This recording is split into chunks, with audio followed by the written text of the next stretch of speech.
ডক্টরটা কি বললো? অঙ্কটাতে আমি কোনো ভাবেই মিলাতে পারছি না।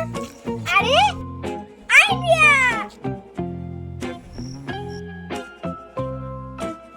আরে এটা তো আমাদের স্কুলের প্রিন্সিপাল ম্যাম। তাহলে ম্যামকে দিয়ে পরীক্ষাটা করায়, তাহলে সঠিক রিপোর্ট হবে।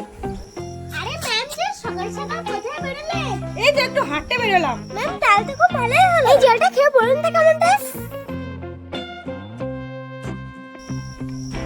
এই জলটা তো মোটামুটি ভালো, কিন্তু এত নোনা নোনা লাগছে কেন রে?